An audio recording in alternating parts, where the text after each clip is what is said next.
Look at this. Is this the start of a mission? Hell no it's not. It's how every multiplayer match is going to start. Holy shit. I'm too excited for this. Hello everyone, it's Average Joel here making average content for the average viewer. And today I'm making a video on something that I've been putting off for too long. But if my excitement was a bottle of Coke, then Modern Warfare gameplay is a whole pack of f***ing Mentos. So as always, if you enjoy this video, smash that like button, and if you want to see more videos like this, then why not subscribe?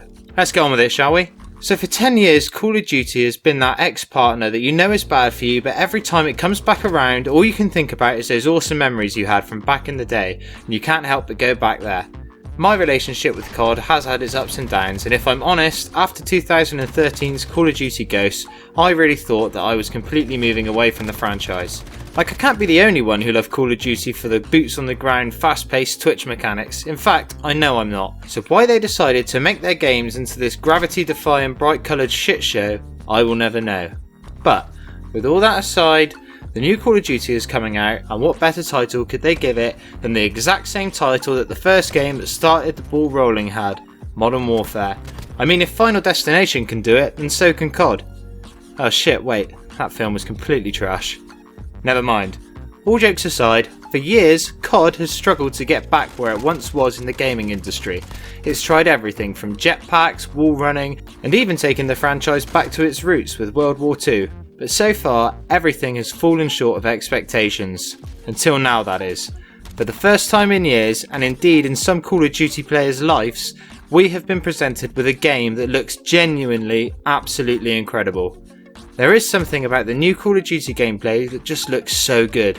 I don't know if it's the more gritty atmosphere or the weight that the guns seem to have, but everything about these clips is looking more and more like the sort of Call of Duty game that I'm going to want to get obsessed with, and I can't tell you how excited I am for this.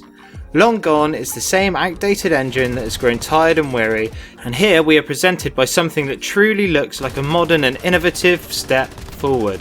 It seemed for ages that the developers thought that the only way they could successfully innovate was to add crazy new things to the formula, but no, what they needed all along was to just rejuvenate what they originally had, and my god does it look amazing. In the small bits of gameplay that we have seen, the game looks stunning and actually able to compete with the graphical fidelity of other modern games. In addition to this, the small mechanics and tweaks that have been added, like the ability to stable yourself on a wall or a ledge to reduce recoil, are welcome additions that will add more depth and tactics to a franchise that has become stagnant and filled with gimmicks. Gone are the cheesy specialists that infuriate the player base and lower the skill gap, and in their place are actually realistic and interesting tools to help the game become more immersive and ultimately fun. As well as this, we have been promised that the game will launch with more weapons than any other game in the series that has released so far. This is so exciting for me, as I felt that Black Ops 4 had about as much choice as a vegan in a steakhouse, so this meant that although I played the game for a considerable amount of hours, the lack of variety in weapons really made me get bored of it. This should be different in Modern Warfare, with the expanded arsenal, but also the fact that the game is coming back to a more current setting, meaning that each weapon will be a lot more intriguing and impressive, as they will hopefully be more akin to real life weapons, which, for me at least, is a real plus. As an extension of this, we will be getting some more information on the 1st of August about the new and improved customization system in the game, and if it looks half as detailed as it looks in the teaser, we should be in for some unbelievable customization, similar to how it might work in the Ghost Recon games, where you'll have multiple options for everything from stocks to barrels and everything in between. This is obviously still speculative at the moment, but if it comes to light, then I'm going to be happier than Trump at a Miss Universe competition.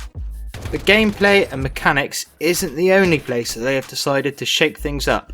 For the first time in as long as I can remember, Call of Duty is releasing without a DLC season pass. This means that all maps and weapons that are released will be free to everyone with a copy of the game. Now, this sounds amazing to me, however, we must not try to get ahead of ourselves, as we have seen this sort of trickery in the past. From experience, this can go one of three ways. The first is similar to what happened in Black Ops 4, where we were promised that there would be no loot boxes in the game, and then, after a couple of months, we were handed the shit sandwich that was the tier system.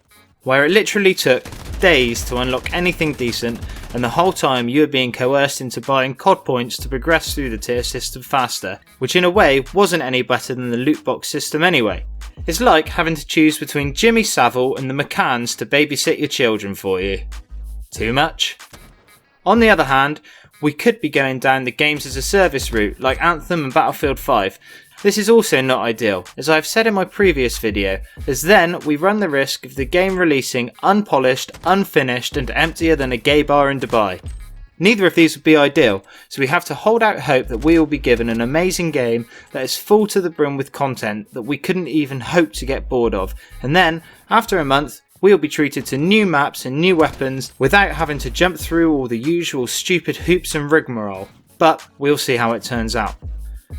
In addition to this, we also have the prospect of a brand new Modern Warfare campaign coming to this game as well. A full-fledged, hard-hitting Call of Duty campaign. I know a lot of people just go straight to multiplayer, but there must be a lot of people like me who really love the original 3 Modern Warfare stories.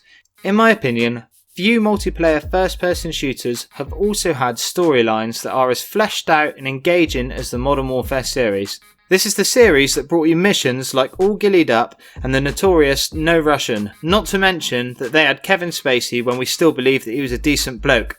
Awkward. But whilst on the subject of controversy, the devs have said that the game will be more hard-hitting and dark than No Russian, which could mean that we are in for a really dark treat. And if I'm completely honest with you, I can't wait to grimace once again at the harsh realities of war and the real world, as admittedly controversy is one of the best things I can have in a game.